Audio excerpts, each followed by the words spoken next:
Very good evening to all of you. On behalf of Auditing and Assurance Standard Board of Institute of Chartered Accountant of India, I welcome you all in today's very important webinar and the first webinar of this year on the very important topic standards on auditing on specialized area.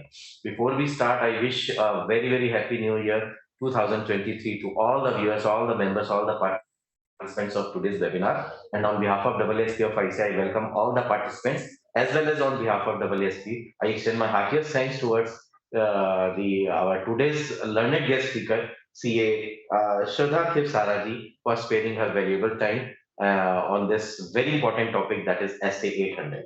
On behalf of WSP, I extend my heartiest welcome to you, ma'am. Welcome to you, ma'am. Namaste. Thank you, sir, and wish you all a The very topic, happy new year. yes, ma'am. Thank you, ma'am. Thank you so much. And the topic is very relevant today. That is the SA 800 standards on auditing on specialized areas. That is the special considerations audit of financial statements prepared in accordance with the special purpose frameworks.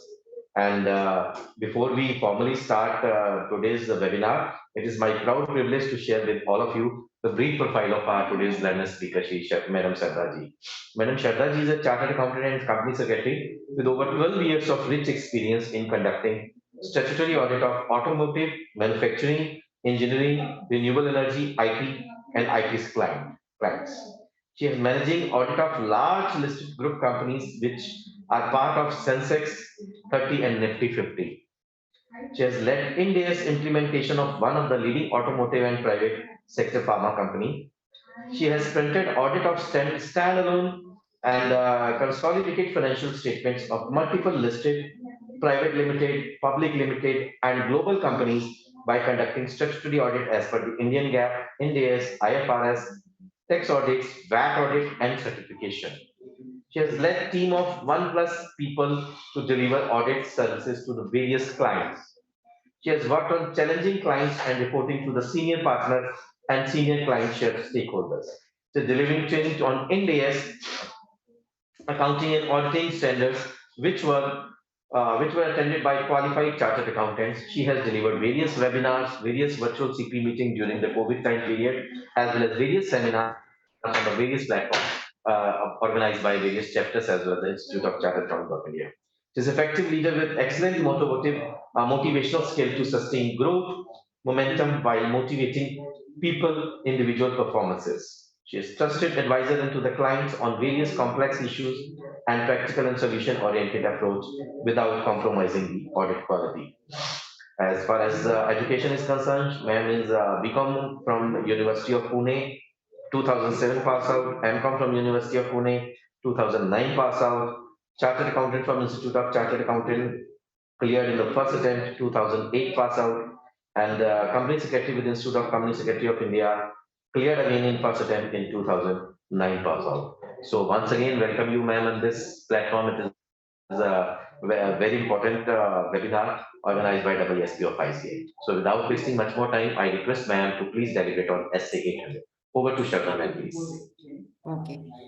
Thanks a lot, Anil sir, for this introduction. And once again, to all the participants who would be attending the webinar, I would like to wish all of you a very happy and a prosperous and a healthy New Year 2023.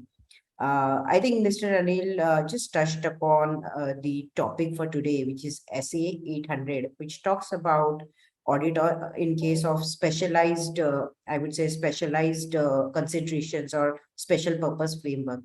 Now, why this topic is so important or why it is relevant today for all of us to deliberate on this topic.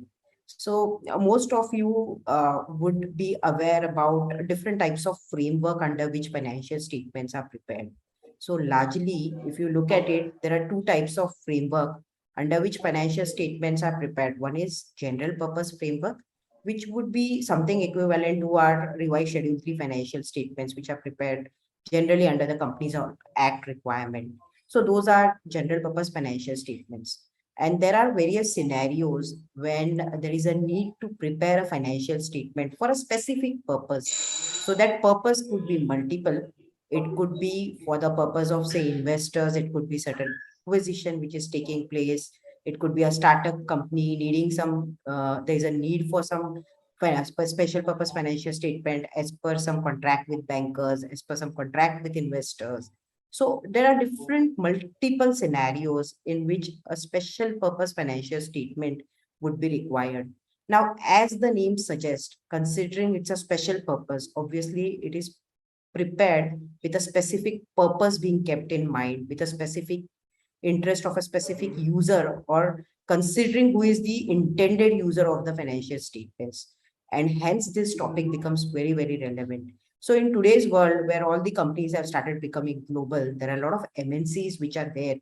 Uh, there is a need of special purpose account which come up even for a simple purpose like consolidation into the holding company. So you will find a lot of financial statements or a lot of auditors of large companies having multinational operations, issuing special purpose audit opinion only for the purpose of consolidation. So over a period of time, the need for special purpose accounts, I would say, has increased, and there are various scenarios where management come back and approach the auditors for the same. And hence, it was thought relevant that we have a detailed deliberation on SA 800. So if you look at the SA 800 from a standard standpoint, it's a very brief standard, which would be summarized in around 5-6 pages from an auditing standard perspective. But there is a lot of thought process, or there are a lot of key considerations, I would say, which an auditor should keep in mind while doing an audit of special purpose. So in today's webinar, what I have tried to do is I have tried to cover the entire standard with a special focus on what would be the special purpose framework, how should auditor determine whether it is acceptable or not, and what would be the implication on the special purpose audit report which an auditor would issue considering the framework. So I hope that you will find this deliberation important so that you can use it. So let me just present my screen and share my presentation. Anil sir, am I given the rights? I'm not able to share my screen. Yes, sir. Sharing rights are there. Sharing rights are with you, ma'am. Yeah, now I have the rights. Thank you so much for that.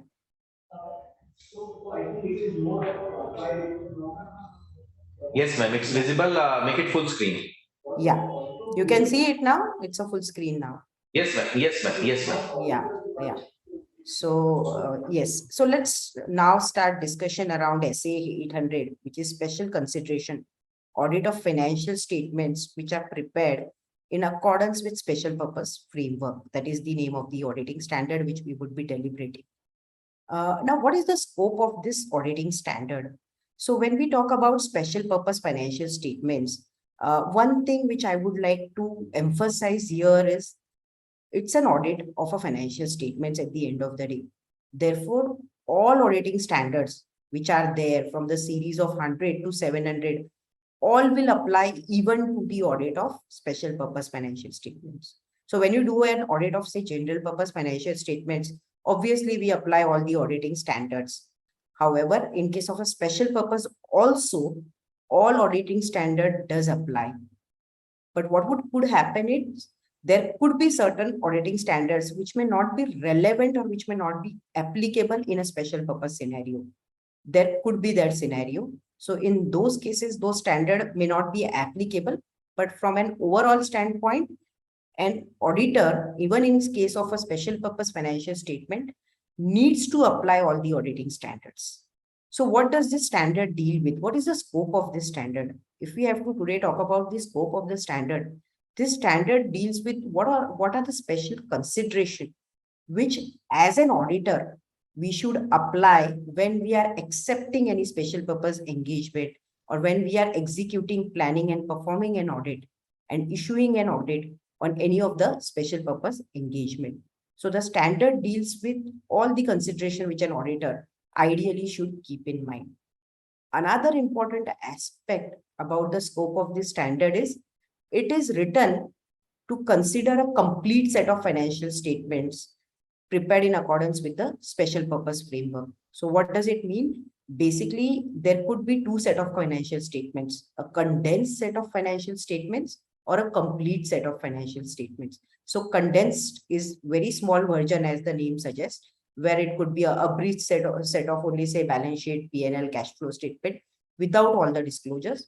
This standard is written keeping in mind that an auditor would be issuing a full set of financial statements, which would include the notes, which would include all the disclosures, relevant disclosures, which are considered to be relevant in the special purpose framework. So that is the base presumption basis which this auditing standard has been written. And this auditing standard does not override the requirement of other auditing standards. So this stands in line with the other auditing standards, but it does not override. And this needs to be considered to the extent it is relevant in the circumstances in which you are issuing a special purpose opinion. From an applicability perspective, this is an old standard. This was made applicable in 2011 itself. So this framework or this auditing standard has been there for really long. The only thing what has changed is over a period of time, the need of management to have special purpose accounts has drastically changed. The scenarios in which an auditor would issue a special purpose account, that has also undergone a significant change. That has also, I would say, the scenarios have increased. The scope has broadened up. There are various reasons for which special purpose accounts are now required. That is the only change which we would see over a period of time. The standard has been there for almost a decade now. Now, what is the objective of this standard? So when the standard was written, it was written considering that it will address all the special considerations which an auditor should keep in mind. So when a special purpose assignment comes to you, not necessarily every special purpose framework could be attested or could be audited. The framework has to be acceptable. The engagement has to be acceptable. And we will discuss more about it, that what are the considerations you should apply to say whether this framework is acceptable or not. And another aspect which needs to be also considered is how should an auditor, or what are the key considerations which an auditor should focus on while planning and performing that special purpose engagement, and the considerations around forming an opinion and reporting on the financial statements. One important aspect, friends, I would like to highlight here is this standard is applicable for forming an opinion and reporting on the financial statements, but not for the purpose of expressing an opinion on the effectiveness of the internal controls. So suppose there is a scenario where you need to, like an ICFR opinion, you need to give an opinion on the financial statements as well as the control. This standard would not apply. The standard would not cover the purpose of expressing an opinion. Generally, you will see that in case of a special purpose financial statement, the opinion would be only on the financial statements and not on the effectiveness of the controls. So that is the brief objective of this standard, basis which it has been written. There are few key definitions. So from the start of the webinar, we are again and again discussing about the special purpose financial statement, special purpose framework.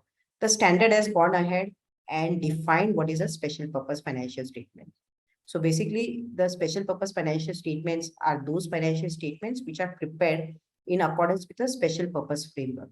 Now the question boils down to what is a special purpose framework? So it is a financial reporting framework which has been prepared considering the specific need of the users. So what happens is, the key thing here is when it comes to a general purpose framework, it is based on, say, IND-AS, which is a general, which is an auditing standard or accounting standard which is issued. In case of a special purpose framework, it is prepared considering the need of the users, or what is the purpose of preparing those financial statements, who are the users of those financial statements. That is kept in mind while designing the special purpose framework. And special purpose framework, so there are two types of financial reporting framework.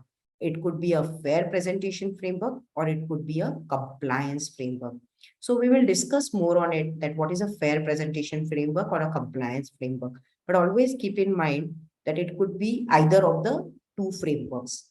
The special purpose frameworks could be either of the two. It could be fair presentation or it could be a compliance framework. If we look at the compliance framework versus fair presentation framework, now what happens? Let's look at a simple scenario. There is a contract between, say, two parties. Say there is an investor and there is a share purchase agreement, or there's a contract between investment agreement between the two parties, between the company and the investor. Now that contract requires a special financial statements to be prepared in accordance with IFRS. Now, IFRS is a standard which is, I would say, which is recognized standard by a recognized organization or by a regulator or by a law. So IFRS are recognized set of standards which are recognized by a law, which are accepted by a law. That becomes a fair presentation framework because it is based on a standard which is approved by a regulator. Now, what happens is many scenarios you will find that the contract which requires the financial statements to be prepared in IFRS, it will not require all the IFRS to be applied in entirety. So basically, it will require most of the conditions of the IFRS or most of the principles of the IFRS to be met, but not all of the principles of IFRS to be met. Now, what happens in this scenario?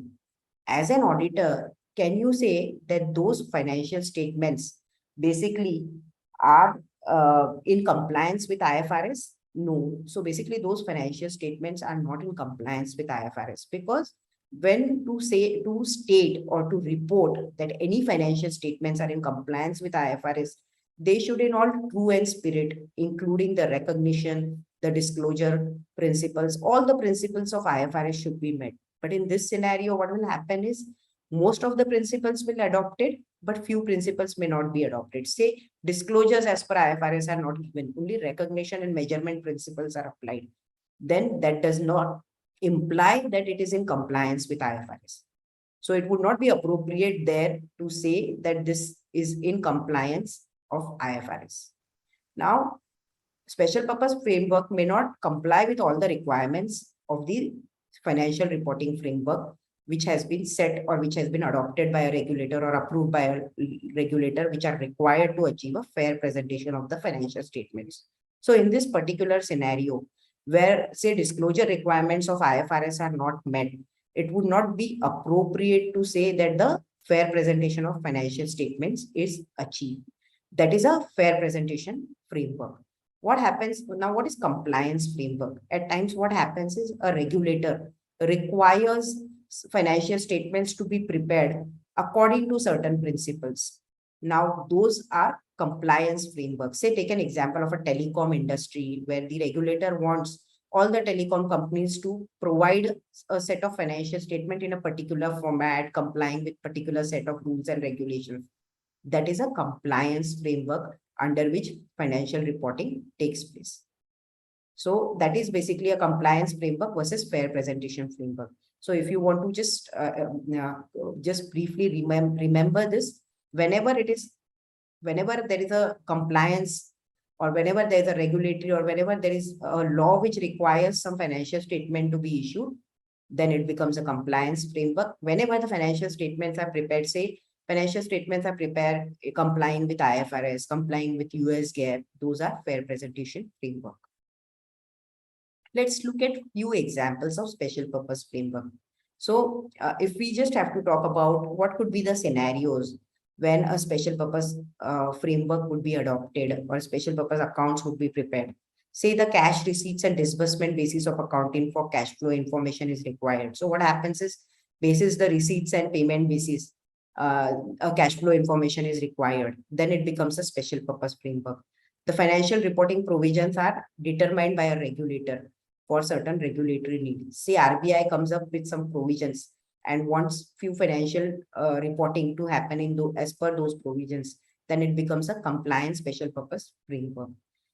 There are at times contracts which are there with different parties. Say take an example where there is a borrowing which is taken from a bank, which requires financial statements to be prepared basis certain principles, then it becomes again a special purpose framework.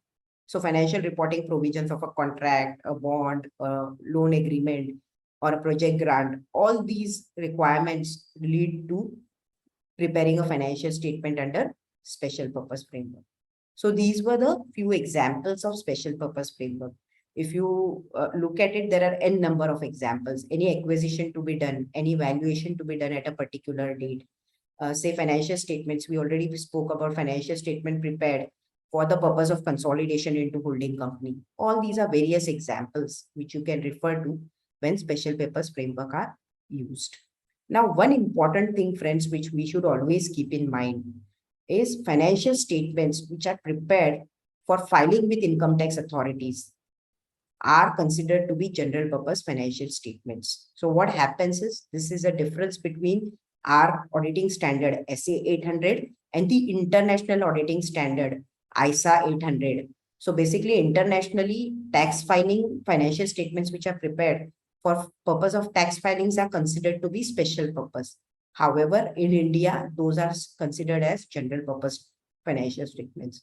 Now, why those are considered as general purpose financial statements? Because it is mandatory that we comply, or it is mandatory that accounting standards apply in respect of financial statements which are audited under section 44AB of the Income Tax Act. So mandatorily accounting standards are required to be followed when we do an audit under section 44AB of the Income Tax Act.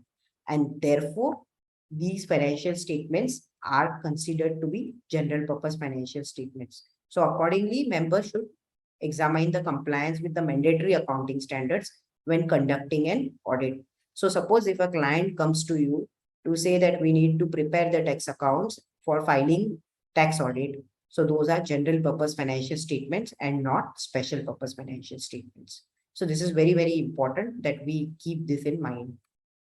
Another important aspect, which is very, very again relevant when you would be issuing opinion on any special purpose framework, would be at times what happens is, I'll give you an example of a foreign jurisdiction, say United States of America. Suppose you have a client who has a subsidiary in United States of America. Now, US, in case of private companies, for certain type of companies, there is no need of audit, or there is no requirement mandated under any law to get the accounts prepared and audited for certain class of private limited companies. Then what happens? Now your client is doing consolidation. The holding company is in India. A client requests you to issue a special purpose account, or request you to issue a special purpose opinion on the financial statements which are prepared for the purpose of consolidation. You audit those financial statements. Now, those financial statements are audited with a specific purpose to get them consolidated into the holding company. However, please keep in mind one thing, these could be the only financial statements which could be prepared for the particular US subsidiary. So there is no other set of financial statements which is available. This is the only financial statement which is available for that subsidiary. And therefore, many users may be using it for different purposes.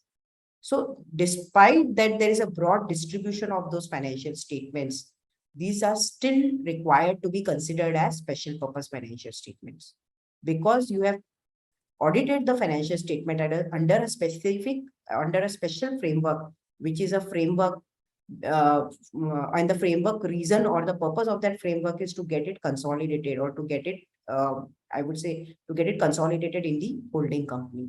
So in case of an entity where the special purpose financial statements are the only financial statements which are available, even in that case, despite different users using it, it is still a special purpose financial statement. However, as an auditor, what we should do to safeguard ourselves, because when we audited it under a special purpose framework. We don't know who would be the user who would be using it. And therefore, the wordings of our audit report becomes very, very important. And therefore, we should include an emphasis of meta paragraph to avoid any misunderstanding about the purpose. So we should include the emphasis of matter here. And when we would go to the audit report, we will discuss why an emphasis of matter should be included and what should be included specifically there. But please keep in mind, we should include an emphasis of meta paragraph to bring out the fact that these financial statements are special purpose and prepared in accordance with a special purpose framework, despite different users may be using it. So that would help you to safeguard yourself. So that is very important thing which we should keep in mind. So now we discussed about what is a special purpose framework, what could be a fair presentation framework, what could be a compliance framework, and when those could be used. Now, let's move to next part, which is about accepting the engagement. So basically, the standard deals with what are the considerations which an auditor basically should apply when accepting a special purpose engagement. So the auditor should obtain an understanding of the purpose for which the financial statements are prepared. Okay. So auditor should first understand what is the purpose for which these financial statements are required by management, are prepared by management. Who would be the intended users of the financial statements? So for example, suppose financial statements are prepared under a share purchase agreement with, say, investor. So investor would be the user of this financial statement. So suppose it is prepared under a contract with customer. So the customer becomes the intended user of the financial statements. So the auditor needs to understand who is the intended user of the auditors of the financial statement. And another important consideration is what steps has management taken to ensure that the special purpose financial statement framework, so whatever framework under which you would be issuing an opinion, is acceptable in the circumstances. So management also, there is a responsibility on management also to ensure that the framework is acceptable. And therefore, we should ensure how has management ensured that the framework is accepted. That is very, very important when you decide whether you would be able to do the special purpose engagement or not. We also need to determine whether the financial reporting framework would be a compliance framework or a fair presentation framework, because this will affect the opinion or the form of opinion which we would express. So the auditing standard has given illustrative audit report in case a fair presentation framework is used and in case a compliance framework is used. And therefore, to a certain extent, the audit report could change. And therefore, it is important that we understand the framework in greater detail. Another important consideration when accepting the engagement, we spoke about three things. We spoke about the purpose of the financial statement, who are the users of the financial statement, and how is management comfortable that the framework is acceptable. Now, when we obtain that understanding to assess how has management ensured that the framework is acceptable, what would we as an auditor should do? We should look at the framework. We should see whether that framework is something which is approved by a regulator or any recognized standard setting body, or it is somewhere established by an authorized organization. So take an example. So suppose a client comes to you who normally has the financial statements been prepared under Indian GAAP. So he comes to you for certain purpose wherein the financial statements are required to be issued under IFRS or say US GAAP. So now US GAAP or IFRS is a framework which is already established one, which is already approved by the different standard setting organizations. So that would give you a comfort to say that this framework seems acceptable. So basically, when management will come to you with a specific need to prepare financial statement, you need to dwell upon it that what is the framework under which they want, and then whether it is appropriate or not. So basically, another important thing which a special purpose framework which is prescribed by the jurisdiction to be used for a certain type of entity. So say, for an example, say a client comes to you, it's a Canada entity or Canada subsidiary. There is a framework which is defined uh, by the Canadian authority, and you are required to issue a special purpose opinion for some specific purpose. So there is already a framework which is prescribed by the jurisdiction. So all those considerations should be kept in mind to assess whether the financial reporting framework is acceptable or not. So generally, you will find that largely the framework would be in line with some international standard setting bodies framework, which has already been approved. Largely, that is how generally the special purpose frameworks are. Another important aspect which should be considered when accepting the engagement is whether the framework allows the preparation of financial statements that are sufficiently objective. So the financial statement should not be very, very subjective because it will completely defeat the purpose. So the financial statement prepared should be objective in itself, so that the credibility and the reliability of the financial statements is not compromised. That is very, very, again, important when we consider whether we should accept a special purpose framework or not. Now let me just further deliberate subjective objective aspect of it. So what we should keep in mind, take an example. There is a provision for depreciation on plant and equipment. Now, when you calculate depreciation using, say, straight line method, whatever could be the framework, largely a person having similar competence should get similar type of answers. So basically, you should get a similar type of answer whether you are preparing the financial statements, you are calculating a depreciation on plant and equipment under straight line method, under, say, special purpose framework 1 or a special purpose framework 2. So if you are getting very, very different answers or materially different answers for, say, straight line depreciation under the 2 framework, that gives you a reason to think whether your framework is objective enough and whether it will add any, whether the credibility of financial statements would be there or not, or whether it would be misleading. Because largely answer under any framework, under both the frameworks, should largely remain same. So there should not be much subjectivity which would be involved in such scenario. So these aspects should be kept in mind when you would be auditing the special purpose financial statements. Another important consideration in planning and performing. So we saw about the acceptance of engagement till now, that when we accept an engagement, we need to be very sure what is the purpose of the engagement, who are the intended user, and whether the framework is acceptable or not, and whether that framework, to assess whether it is acceptable or not, whether it is in line with any regulatory requirement, whether it is in line with already, I would say, approved standards by the organizations. All those factors will play a very, very important role. Now let's move to consideration and planning and performing an audit. What would be the considerations when you will plan and perform the audit? So the most important aspect which we should keep in mind is all the auditing standards from series 100 to series 700 would apply even to special purpose framework. So SA 200 requires our the auditors to comply with all assets relevant to the audit. So again, ethical requirements, independence requirement, everything will apply even to a special purpose audit of financial statements. However, there would be some special considerations in few certain circumstances which you may need to apply. So keep in mind one thing, that all auditing standards would apply to the extent applicable. That is very, very critical. Now, what will happen is there could be certain judgment. So take an example.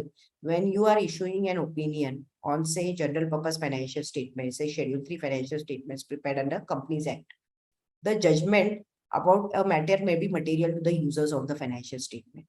Now come to a special purpose framework where the intention is to, say, take an example, that net asset value needs to be arrived at. Now there could be a matter which doesn't impact the net asset value of the entity. So that matter may not be material to the special purpose user, but that matter could be relevant for a general purpose statement. So the point I'm trying to drive here is, because there is a specific use of this financial statement, there are intended users or specific users of these financial statements. There could be various matters or where a judgment is required to be applied by an auditor, whether that matter is material to the users of the financial statements or not. So you should keep in mind the purpose and the user and decide, basis your judgment, whether that matter makes sense for the purpose of special purpose accounts or not. Therefore, when we determine our planning materialities or when we determine our materiality as per the auditing standards, we need to keep in mind who are the intended users of the financial statements and understand what may consider to be material in the circumstances.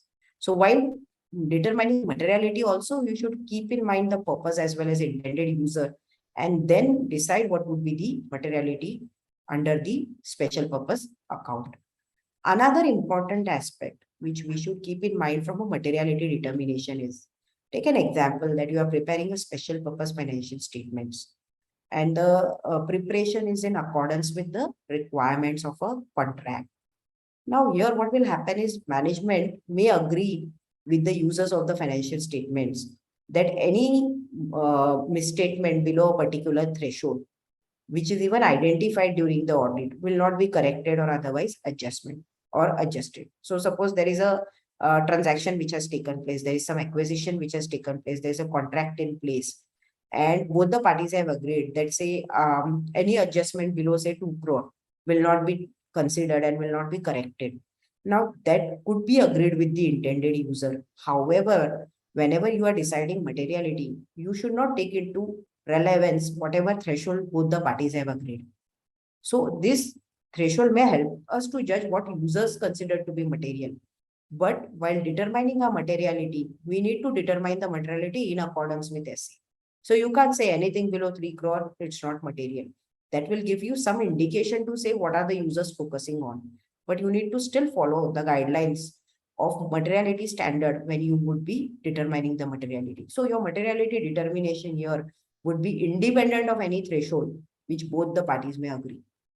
That is very important consideration which we need to apply. So basically materiality standard needs to be considered as is when you would be determining the materiality. But what will change is who are the users, what is the purpose, what would be relevant. Certain judgment would need to be definitely applied there. Another important aspect while planning and performing an audit would be communication with those charged with governance. Now let's come to this. Now, what is TCWG? TCWG, we commonly call it as TCWG. It is those charged with governance for the entity.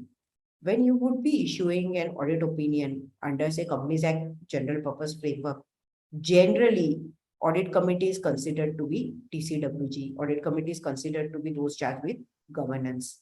In case of private companies, where audit committee is not mandated, board of directors would be those charged with governance. Now, what will happen in case of a special purpose financial statements? So there could be two scenarios. First scenario is those charged with governance may have the responsibility also of preparing these special purpose accounts. So what may happen is they may be responsible for these accounts also. So management will prepare, TCWG will exercise their oversight on those special purpose accounts. So in that scenario, your TCWG remains same. You need to communicate all your matters to the audit committee or to board in the specific scenario. There could be another scenario also where those charged with governance may not be oversighting those special purpose accounts. Okay, so they may not be responsible for it, or they may not be oversighting those accounts because the purpose is very different. Say it is prepared for the purpose of compliance with some debt covenant. So maybe those charged with governance, they hear the audit committee may not be exercising oversight. So in this scenario, the management who is preparing the financial statements may become your those charged with governance. So it is possible that these are the management and those charged with governance are same, and you need to communicate your observations, your discussions with them. Therefore, it is very important that when you are doing an audit, you understand that who would be preparing the financial statement. It is whose responsibility, who would be adopting the financial statements. So whether those financial statements will be adopted by the board of directors, whether audit committee is adopting it, audit committee would be exercising their oversight on it. All those aspects are very, very relevant to determine that who is responsible, what is management responsibility, and who is responsible from their side, and whom would you now in that particular scenario state as those charged with governance. Because in even as we already spoke, that all the auditing standards apply. Similarly, SA 260 will apply, where it requires us to communicate with those charged with governance to the extent relevant. So not necessarily that we will need to do all the communications. It will be to the extent required, to the extent applicable in a special purpose framework. Only to that extent the standard may apply, but then you need to be very sure that who is those charged with governance. So that is about planning and performing an audit. Another important aspect is which is regarding the significant interpretation. Now, what could happen is suppose there is a contract and there are the certain provisions in the contract basis which the financial statement framework has been decided. Now, we obtain an understanding of the contract or the provisions of the contract. Now, there could be a scenario that for the similar set of provisions, there could be a different set of interpretation, which would be a reasonable interpretation. In that scenario, if there are two interpretation of a particular provision and the difference or the impact of the two different interpretations is very material, then it becomes a very, very significant interpretation. Okay, so what happens is there is a provision of a contract. It requires, for an example, say, provision on debtors to be calculated in a particular manner. Now, there are two different interpretations to it. If there are two different interpretations to it, and the answer of both the different interpretation and both the interpretations are reasonable, and then the answers of both the interpretations are materially different, it becomes a very, very significant interpretation from the special purpose framework. In these circumstances, we need to apply a professional judgment to evaluate the appropriateness of management interpretation of provisions of contract. So you need to apply your judgment to say what is management doing, whether it is reasonable, whether it is appropriate. So I've just cited one example to say the contract may require the accounting policy selected and applied to include that there needs to be an accounting policy for depreciation of property, plant, and equipment. In this case, we may want to understand why management has chosen WDV method rather than the straight line method and determine whether the method applied is appropriate or not. So ideally, management could choose any method, WDV method or straight line method. Now, in a particular scenario, if this difference is going to play a very, very significant role, and there is some interpretation which is involved in this, we may want to go ahead and understand whether it is appropriate to use a particular method. So all those scenarios needs to be kept in mind. So whenever there's an interpretation which is involved, please assess whether that interpretation is reasonable, management is appropriate in taking that, what could be the alternate interpretation, and whether there would be a material difference in the information which is given in the financial statements. I think those considerations are important while you assess whether it is a significant interpretation or not. So this was about how we should accept an engagement, how we should plan and perform an special purpose audit. Now let's move to the another leg of it, or I would say the last leg of it, and the most important would be the structure of auditor's report. Now, in case of any auditor's report, we have the audit report is addressed to a particular party. We have management responsibility, we have auditor's responsibility, opinion on it. We have the emphasis of matter or qualification or other matter as per the specific scenario of that engagement in any general purpose opinion. However, in case of special purpose opinion, the opinion will have a addressee, will have a description of the financial reporting framework. Now, please keep in mind that the description of the financial reporting framework becomes very, very important because this is not a general purpose framework, which would be prescribed by a law. This would be a specific framework. So the description becomes very important. And then the description of responsibility for the financial statements. So again, there would be these financial statements will be prepared by the management. So there would be some responsibility even in this scenario with management. So the description of that responsibility in the auditor's report also become very, very important. Needless to say, the special purpose account needs to have an emphasis of meta paragraph to alert the users that these are special purpose accounts, and therefore that emphasis of meta paragraph needs another, I would say, another consideration or is very important. We will come to other meta paragraph. What could be a scenario where an other meta paragraph may be included in a special purpose audit report? We will discuss more about it. And there would be definitely other reporting considerations which will play a significant role.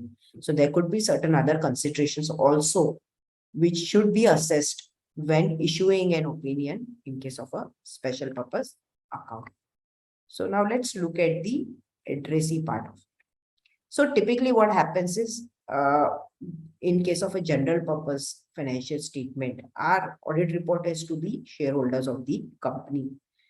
Here we typically address our audit reports to the party who has engaged us to report. So basically the party who has with whom we have largely signed an engagement letter would be the engaging party here. And therefore we would typically address it to the engaging party. Generally what happens if you see general scenario of special purpose accounts, we are engaged by board of directors to perform the procedures on those accounts. So generally in those scenarios, we will address our opinion to board of directors of the entity. Now, there could be a scenario where management will specifically ask us to address our report to the intended user or to the specific user of the financial statements. So say, take an example of any regulatory authority or any investor who would be an user of financial statements. Now, regulatory authority is not going to engage us, right? Neither the investor is going to engage us. Engagement, or who would engage us, is again the board of directors will engage us. So in that scenario, if we decide to address our opinion to a specific user who of the financial statements, we need to include a specific description in the auditor's report. Basically, we need to mention that at the request of so and so, name of that company, we have audited the financial statements. Because what happens here is the company is not the engaged, the user is not the engaging party. So to avoid creating unnecessary any duty of care, it is important that we mention that at the request of so and so, we have audited the below mentioned financial statements. So that is another important consideration we should keep in mind. Whenever you are accepting any special purpose account, please remember that the framework is very important, and start thinking about how the audit report would be, or start drafting the audit report well in advance, because there would be some back and forth when it comes to the matters, the way you would want to address in the auditor's report, or the way the auditor report should be prepared, etc.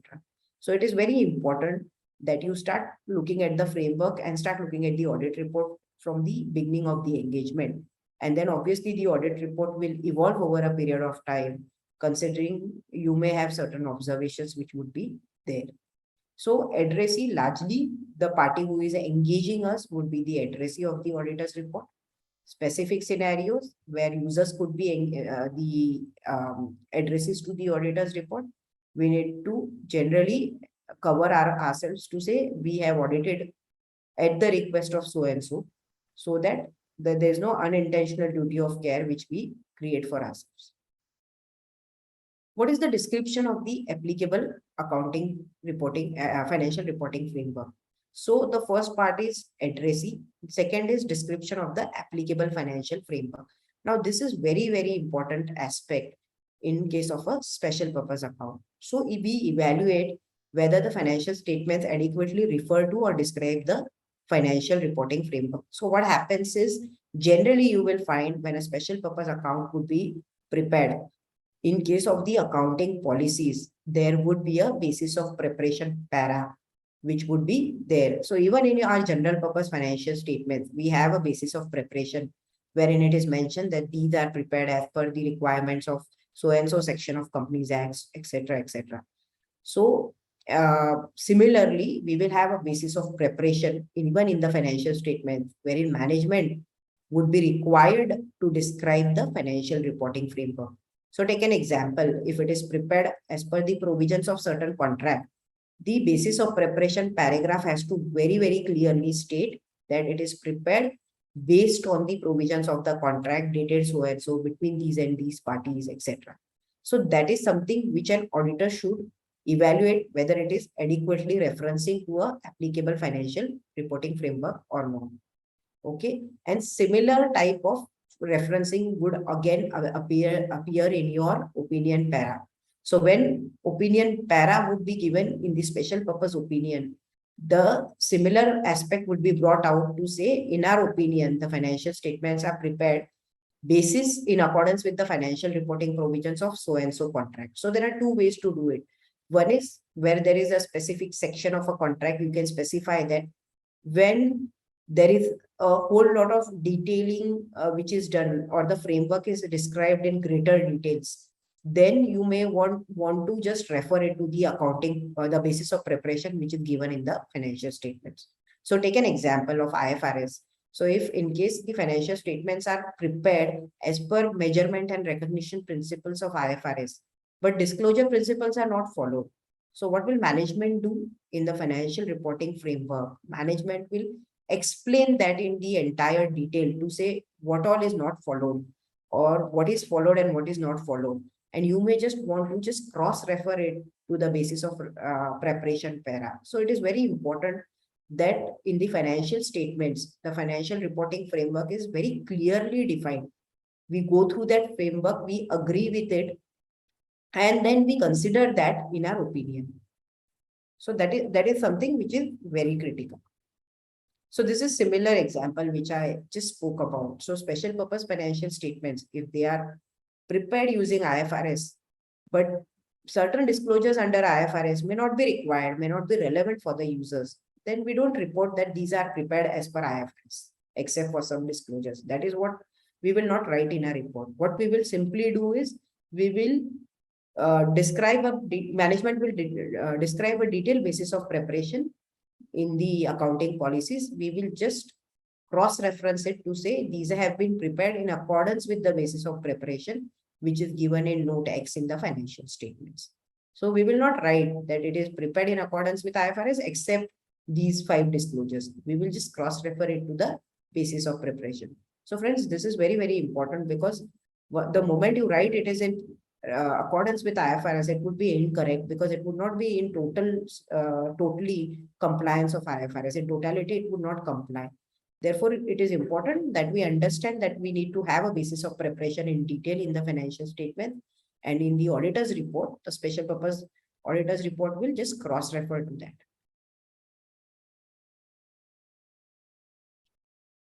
Now, another important aspect. So we spoke about the addressee and we spoke about the financial statement reporting framework. Now let's move to the third part of it, which is description of responsibility for the financial statements. Okay, so responsibility of management for the financial statements. Now this paragraph is very, very important. And here management, the paragraph would change. If it is a fair presentation, the paragraph would be slightly different as compared to a compliance framework. And therefore, this paragraph has to be prepared to say what is management responsible for. Management is responsible for preparation of those financial statements as per the framework. Again, the framework needs to be defined here. And again, the internal controls to the extent which are required or which are necessary for the preparation of the financial statements. That is very, very critical. So basically, the management responsibility para will be basis the preparation of the basis the special purpose framework and basis whether it is a fair presentation or compliance framework. That is very critical, and this responsibility has to very clearly come out in the auditor's report. Now, this is a similar scenario. This is again another example. So if we see the earlier example, we could see there was responsibility of management, which is described wherein the financial statements are prepared in accordance with, say, certain provisions of a contract. Now, in another scenario where management had some choice of framework, okay, in that scenario, this is a type of responsibility which is drafted to say these financial statements are prepared in accordance with the financial reporting framework. So basically you need to clearly define that there is a choice of framework and this is the choice of framework basis which management has prepared the financial statement and determine that this framework is acceptable in the given circumstances. So that fact also needs to be clearly brought out. Another and the most important aspect is regarding the emphasis of matter paragraph. So because we already discussed that these would be special purpose financial statement and it would be used for purpose, it could be used for purpose other than those for which they are intended. So basically, suppose, take an example, you are requested to issue a special purpose audit opinion on a financial statement for the purpose of consolidation into the holding company. Now, considering there is a requirement under the regulations to have audited financial statements of subsidiaries being put up on the website, the company may decide to put up your opinion on the website of the company. Now, that goes into a public record. However, it would still be a special purpose account. And to avoid any misunderstanding, we need to alert the users of the auditor's report to state that by including an emphasis of matter paragraph to state that these are not prepared under general purpose. These are largely prepared in accordance with the special purpose framework and therefore may not be suitable for any other purpose. So basically, any special purpose opinion, you need to have an emphasis of meta paragraph alerting the users that these are intended only for a specific use, which is mentioned here. There should not be any other use, or these are only prepared for that particular use. That is very, very important. This is an example of emphasis of meta paragraph, which would be solely used for a specific user.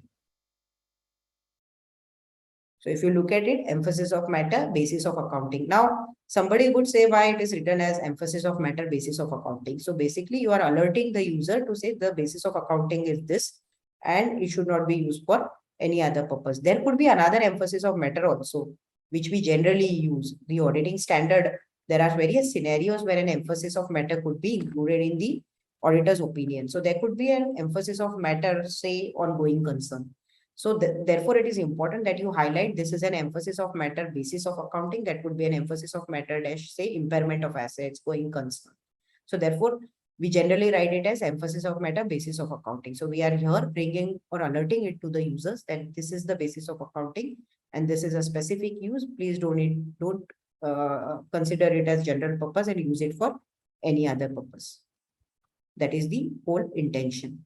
Now, another way to do it is there could be the standard does allow you or the standard does mention that the auditor's report is intended only for a specific use. So we may expand the emphasis of matter paragraph to say basis of accounting and restriction on use. So you can have a different paragraph on restriction on use, or you can combine that with emphasis of matter to say we will bring it out here itself that there is a restriction on use and this should be used only by so and so party and should not be used by any other party. So restriction on use could be a separate paragraph, or emphasis of matter paragraph could be extended to include the restriction on use. Again, restriction on use is very important because again, you are highlighting here that it is prepared and it is intended only for this particular party and it should not be used by other parties. Now, other matter paragraph. So generally, as we spoke about, there could be an other matter paragraph which would be included in the auditor's report, which would be for restriction of use. So we could have we can do it in two ways. Either expand the emphasis of matter paragraph or have another matter paragraph on restriction on use, where we will state a statement that the report is intended only for the use of the specified party. We will have to identify the specific party to whom we need to restrict it. So say board of directors has asked us to or engaged us to do an audit, then there the addressee would be board of directors and we will restrict the use to board of directors along with the purpose to say this was the purpose and these are the parties to whom we restrict. And we clearly bring out the fact that this should not be used for any other purpose and by anyone other than the specified parties. So that if in case you decide to put a separate paragraph of restriction on use, these three aspects should be clearly brought in. The intention, the parties, identify those parties, and the statement that it can be used by other parties and for other purpose. So this is just I would say a snapshot on restriction of use to say auditor's report is intended solely for the information and use of the parties and should not be used by any other party. So that is the restriction on use para.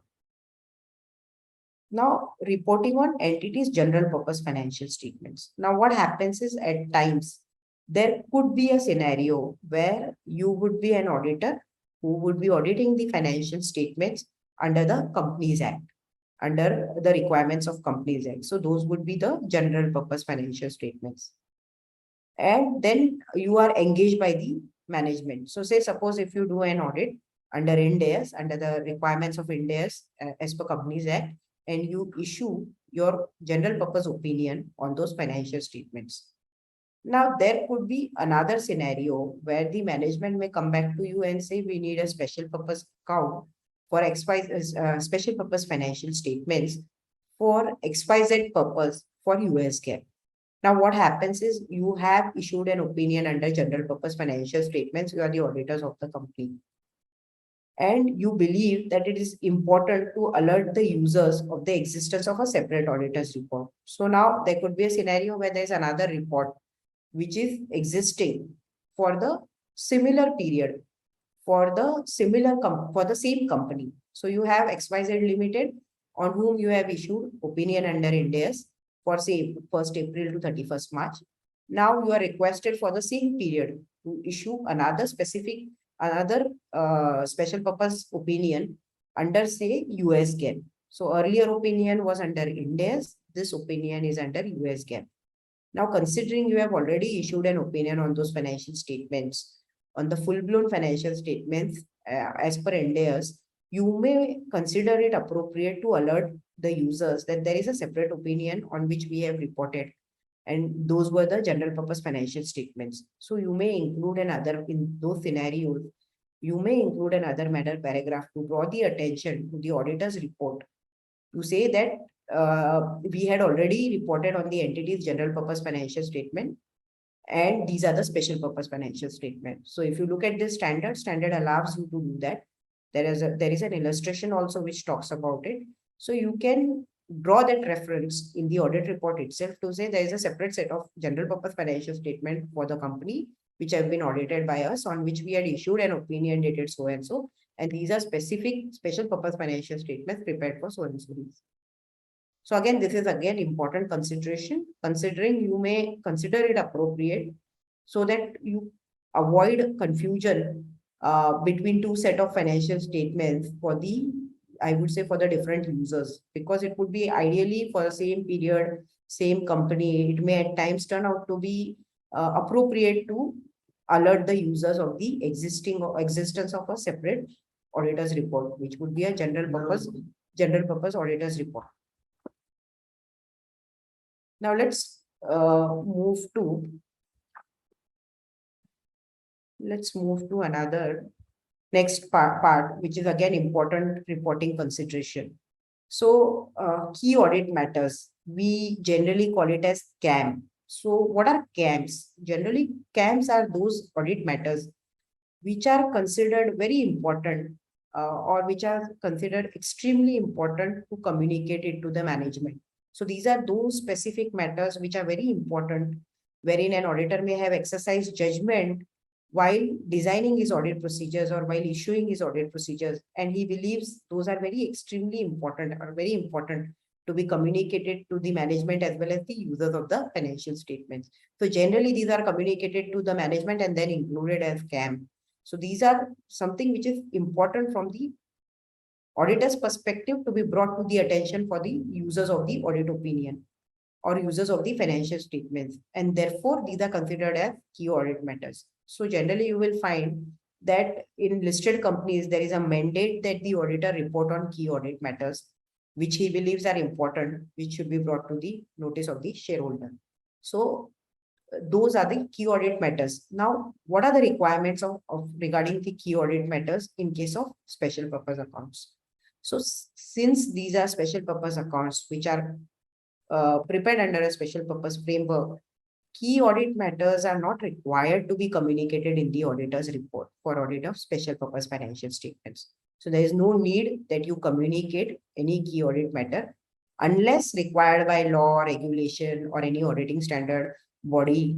It is not mandatory that you have to report a key audit matter in case of a special purpose account. So unless and until a regulator requires you to do that, what you can keep in mind is key audit matters or the CAMs are not required to be reported in a special purpose account. In case it is mandated by any law or regulation, then all the requirements which should be kept in mind while issuing a key audit matter will also come into picture. But largely, it is not required.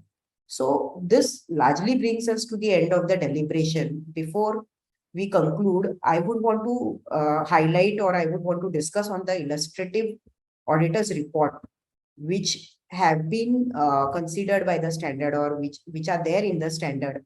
I'll just share my screen to present the standard and we can discuss about the illustrative audit opinion.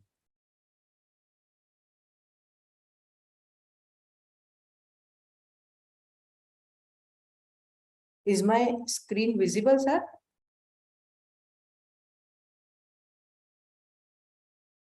Okay.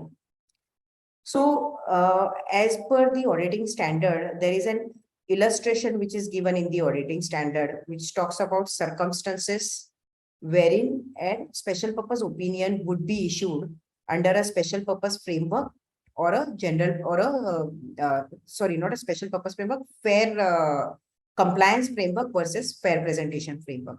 So this is the first illustration wherein the applicable financial reporting framework here is a compliance framework. And so management here do not have any choice of financial reporting framework. It is based on the provisions of the contract. So the contract or the law is governing it. It is a compliance framework, and the distribution and use of auditor's report obviously is restricted. So these are the circumstances. Let's look at the auditor's report. If we look at the auditor's report, it is addressed to the addressee. So here in such scenarios, generally it would be the company board of directors to whom it would be addressed. It would mention about what all is included there. Let's look at the management responsibility for the financial statements. So you can see that it is very clearly written that it is prepared in accordance with the financial reporting provisions of a particular section of the contract. And then there is an auditor's responsibility.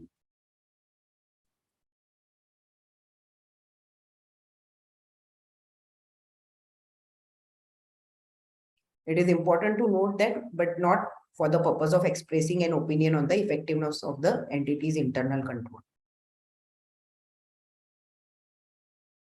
And there is an opinion on it. And then there is a basis of accounting and restriction on distribution and use. So basically it would say there would be an emphasis of matter paragraph on basis of accounting and restriction on distribution of use. Then let's look at the another framework, which would be a fair presentation framework. So the financial statements here have been prepared by the management in accordance with a special papers framework to meet the requirements of the specific framework. Here again, management is not having a choice. It is a fair presentation framework. Restriction or use of the auditor's report is not restricted. And here what happens is there is an other matter paragraph to the fact that auditor has already issued an auditor's opinion in the financial statements with a general purpose framework. So if you see, again, the management responsibility will be there. There would be an auditor's responsibility. There would be an opinion para.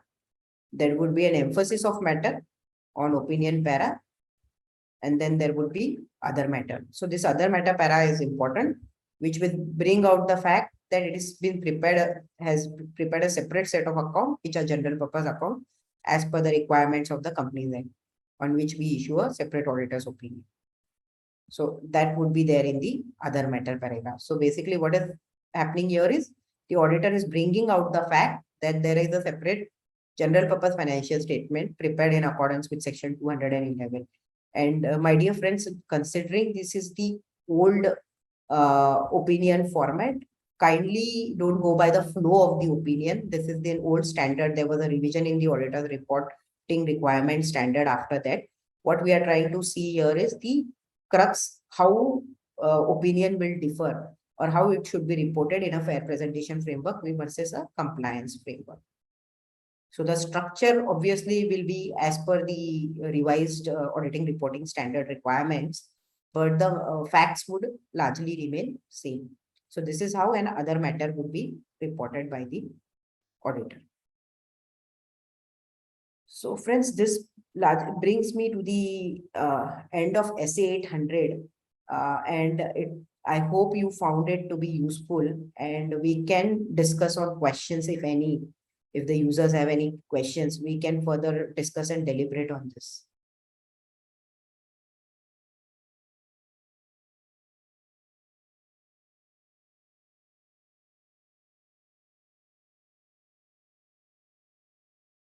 Anil sir, any question?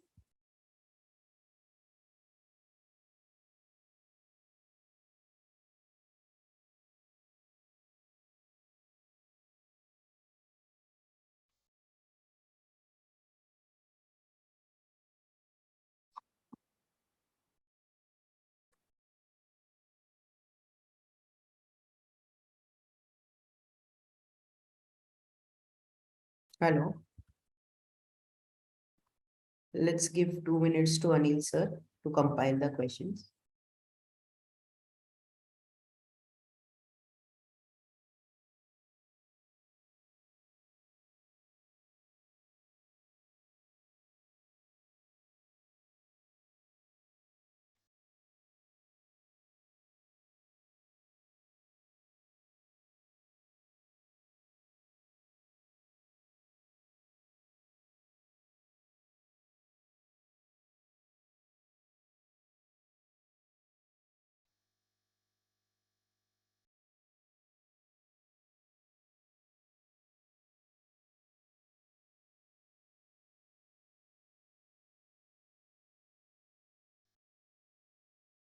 Yes, ma'am ma'am questions ले रहे हैं madam questions ले रहे हैं जी जी thank you so much ma'am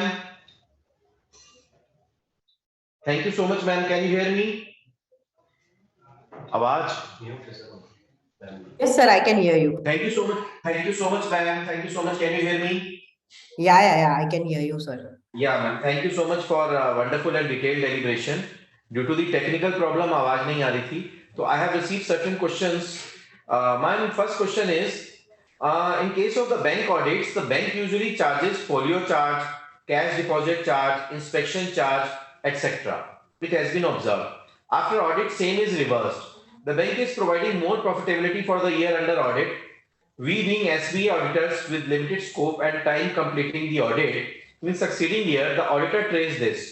No issue otherwise, it is wrong audit report. Please elaborate and clear the position of the auditor.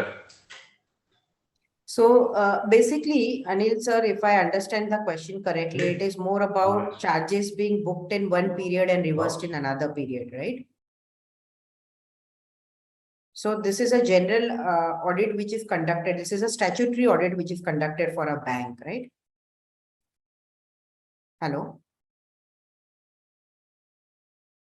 Anil sir. So as per my understanding of the question, it seems to be a bank audit where there is a statutory audit of a bank which is conducted and bank charges Yes, sir. reverses the charges afterwards after the year end is covered. So this has nothing to do with the special purpose reporting. This is a general auditor audit issue which would arise in case of an audit of a bank.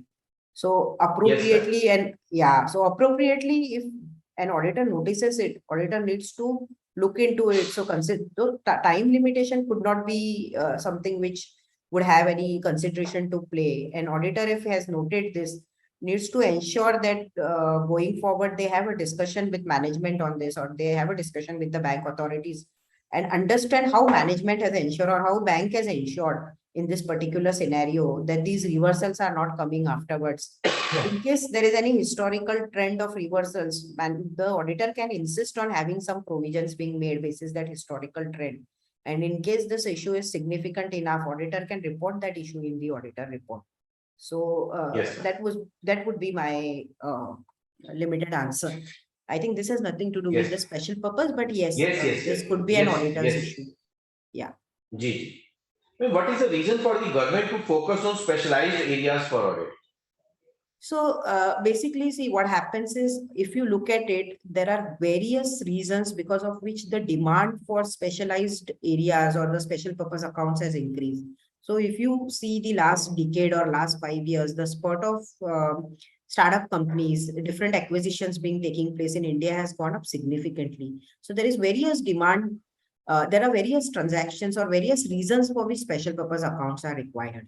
And when the special purpose accounts are required, because the framework is not governed by a specific law, and to a certain extent, the management has that authority to decide, or I would say management can decide a framework, or the provisions of a contract can decide a framework. It becomes judgmental at times, and therefore the focus has increased, I would say. Because basis these financial statements, a lot of transactions takes place, a lot of valuations are agreed upon. Bank relies on these financial statements at times because for certain debt related aspects. So therefore, I think the focus on specialized areas or these areas is has significantly gone up. So it has to do with Yes. two things: the demand for the various scenarios which demands a special purpose account, and because of those scenarios, as well as the ability of the management or the authority of the management to decide the framework. That is where it becomes very, very critical that we assess that the framework is acceptable. We ensure that the framework which is used by management is appropriate, also is subjective enough. So if you look at the slide on subjectivity, that is very, very critical. So because a lot of valuations, etc., gets governed by this, the focus has improved. Yes. Yes. Ma'am, whether the financial statements prepared for valuation in case of merger would be covered under this section, this standard, and so what is the format of report in that case? So, see, it depends if the financial statements are prepared at the request of management for the purpose of merger, it would form a part of a special purpose account, which are prepared at the request of management for a particular purpose. So, if management has requested and if the framework is special purpose framework, yes, it would fall into this. And the similar audit report guidance, which we spoke about to say the auditing standard, the emphasis of matter, etc. Similar guidance would apply to that. But what you need to ensure is what is the purpose of these financial statements and who needs these financial statements. So largely, Yes. whatever is not general purpose has to be special purpose. Yes, sir. Yes, sir. Ma'am, how to proceed with the specialized audit requiring coordination with other agencies, but not to disclose them our data? So when you mention about other agencies, I presume that you are talking about different specialists or experts whom you would need to involve in your special purpose financial statements. So when we talk about involving other agencies, there I presume that you are talking about involvement of a valuation specialist or involvement of an IT specialist. So I think if you involve them, if there is a need to involve them, you will have to involve them. You can share the data to the extent you will have to share the data to the extent relevant, but they will also be bound by the confidentiality of it. So that has to be there. You can only share data to the extent it is relevant, and that's how you can proceed with it. So not the entire data is required to be shared, but yes, to the extent relevant, if you are talking about using any specialist, you will have to share it. Ma'am, Amber is asking, this standard is different from the agreed upon procedures. Yes, this is a separate standard as compared to agreed upon procedures. So this is basically an auditing standard, which is talking about the audit of special purpose financial statements. So agreed upon procedures is a separate set of standard where we agree with management Separate that standard. these are these are 10 procedures which we would want to perform.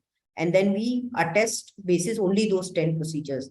So the audit report format, the level of assurance, that is very, very different in agreed upon procedures as compared to a special purpose. So this is a complete audit. The only thing is the framework is different. It is not your Schedule 3 India's framework or Indian GAAP framework. This is a framework which is defined or which is governed by a compliance reason, or a separate framework which is governed by a specific contract. Only the framework, if you look at it, is different. Rest, it is a complete audit. Agreed upon procedure is very different. There you do only few procedures which you agree well in advance with management, which you state in your report also that we have done only these 5 procedures, and this is that we issue or we give our, I would say we give assurance. Ma'am, special purpose audit is this is acceptable for consolidation purpose also. So what happens is, see, when an holding company auditor is required to issue a consolidated opinion, there are various norms on the percentage which an auditor is required to, I would say, audit. If it's a listed company, SEBI has its own guideline on what is the expectation on how much of the consolidation needs to be audited. Now, what happens is at times you will find where a company has a lot of subsidiaries. Now, take an example, a company having a subsidiary in UK. Now, UK, there is a separate set of laws under which UK statutory accounts will require to be prepared. But for the purpose of consolidation, you will want your subsidiary to follow the similar set of accounting policies which holding company would follow. So there would be two ways to do it. the auditor, the consolidation auditor will audit it, but there is no special purpose account which would be, an opinion which would be issued. It will be forming part of the consolidation procedure. However, in case of Yes. certain companies, for certain scenarios, they believe they want a special purpose account with a purpose to say consolidate this in the holding company. Say the auditor there is different for special purpose in UK. He will issue a special purpose opinion. So yes, for a subsidiary, the answer is in case of consolidation, for consolidating a subsidiary, there could be various scenarios. Holding company auditor can audit it as a part of consolidation. The another set of auditor can audit it as a part of special purpose. So there would be different scenarios which would be there. In case it's a very immaterial subsidiary, maybe management accounts may be used for consolidation. So it all depends upon facts and circumstances. But yes, there are scenarios where in case of subsidiaries, special purpose accounts are issued for consolidation. Ma'am, whether audit of an Indian subsidiary situated in foreign country be done under SA 800 for bank purpose? So Indian company situated in foreign jurisdiction. Yes, foreign country be done under the SA 800. So if it is an Indian company with having a branch, say, so what I presume here is the company is registered in India under the Companies Act and having, say, some operations in the foreign jurisdiction. So then if the purpose is a special purpose, yes, you need to do a special purpose. So it depends if it is a branch which is there and you are auditing the company under Companies Act, then general purpose opinion would be issued. If there is a specific purpose having a branch in foreign location, yes, it would be a special purpose account. If we are saying that the company is in India but having a subsidiary in foreign jurisdiction, so there would be two set of things which are required. If that jurisdiction requires a separate audit to be done there, the company will have to ensure that those local laws are complied with. But for any specific purpose, if they want to get the account audited, Indian auditor can issue a special purpose opinion complying with the auditing standard. Because here, see, what is important is you are opining for a specific purpose to an Indian management for a particular set of reason. So you need to follow, because in your audit report, you would be complying with the auditing standards which are issued in India. So the gas would be an Indian gas. So there you need to comply with SA 800. So it all depends upon Yes. purpose. But you can't issue an opinion which is a statutory opinion for a foreign jurisdiction, because those Yes. would be governed by those regulations. You need to be registered in that particular jurisdiction there. You can issue that a special purpose opinion for India management purpose. You can't issue a statutory opinion for foreign jurisdiction until and unless you hold the license there. Yes, yes. Whether SA 800 is applicable for accounts which are prepared for being included in RHP? For included in Red herring prospectus. red herring prospectus. So generally you will find that there are separate, there's a detailed guidance on financial statements which are, I would say, which would cover the red herring prospectus part of it. But in case a special purpose account is required, yes, again, the same standard will be followed. Yes, so generally last what question, happens ma'am. is we in case of a red herring prospectus, generally we do the audit for for the entire financial year and we issue an opinion under the Companies Act. So generally those are general purpose financial statements, but for particular reason you need to do that. And the compliance framework is the framework is a special purpose. You can audit a special purpose framework, but you will find generally the numbers which are included there are always based on the applicable always based on the general purpose financial statements, and there is a separate set of regulation which requires those numbers to be restated. So that regulation is very different. So in case there are financial statements which are issued for say 2022 2021 and you restate those numbers for the purpose of including it in an IPO, those are different set of standards and different guidance note which will govern that. But in case for a particular reason you need to give a special purpose opinion, then you can do that. But for the purpose of IPO, largely there are separate conditions or there are separate set of guidance note which governs that. Yes. Then last question, when the law requires valuation report, then can it be issued in the name of board of directors? when the law requires a valuation report. So say issuing a valuation report is not a special purpose financial statement. Issuing a financial statement for a purpose of valuation of a particular transaction could be a special purpose this thing. So valuation report is not issued under this particular auditing standard. Valuation report is totally different. So that needs to be governed by the valuation standards which are issued by ICAI and other valuation requirements. That would not be an audit of a special purpose account. Special purpose account has to be account prepared by management and audited by us, on which we issue an opinion. It can be considered as a basis to derive the valuation, but it can't be a valuation report. Yes, sir. Yes, sir. So thank you so much, ma'am. We have come to an end for this webinar. You have covered almost all the questions and as well as some questions in your presentation only. So on behalf of AASP of ICI, I extend my heartiest thanks towards you once again for sparing your valuable time and on a very short notice acceding to our request for this for sparing your time and on for a wonderful deliberation. Once again, Happy New Year and thank you so much, ma'am. Thank you so much, sir. Thank you so much. Hope you find this Thank you, session ma'am. useful. Thank you so much. Yes, thank you so much, ma'am. Thank you.